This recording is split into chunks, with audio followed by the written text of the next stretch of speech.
স্বস্তিতে আছে কিনা সেই খবর রাখার দায়িত্ব আপনার।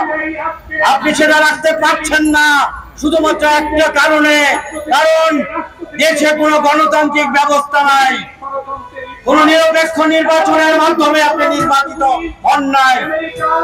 তারপরেও যদি আপনার যতটুকু সুনাম আছে রক্ষা করতে চান, তাহলে দ্রব্যমূল্য নিয়ন্ত্রণে আনার ব্যবস্থা করেন। সিন্ডিকেট বলবো না, চিহ্নিত একটা অতি লোভী ব্যবসায়ী শ্রেণী, তারা মাঠে ঘাটে গঞ্জে সর্বত্র দ্রব্যমূল্য বাড়িয়ে চলেছে। আপনাদের অনেকে বলেন সাধারণ মানুষ মাঝে আসে না, তারা আন্দোলনে শরীক হয় না। সাধারণ মানুষ আজকে অভিমান করেছে। অভিমান মানুষ কখন করে? যখন বলার কিছু থাকে না, বলে কোনো লাভ হয় না, আপনার কর্ণ ঘুরে পৌঁছায় না, তখনই সাধারণ মানুষ অভিমান করে।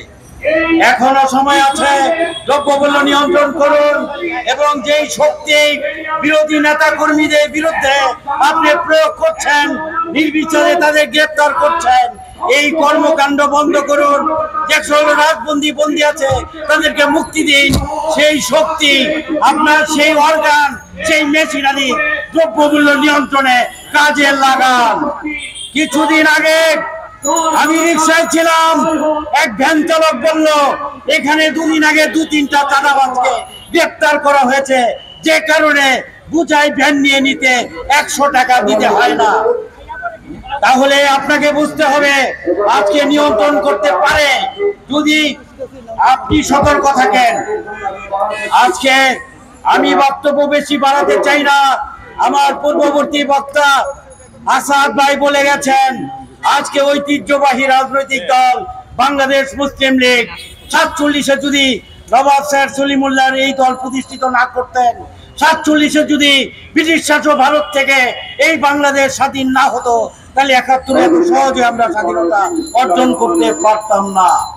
আজকে এই বাঙালি, এই সংগ্রামী বাঙালি, খেটে খাওয়া বাঙালি, এরা ফুসে উঠার আগে, রাস্তায় নামার আগে আপনাকে সংযত করুন।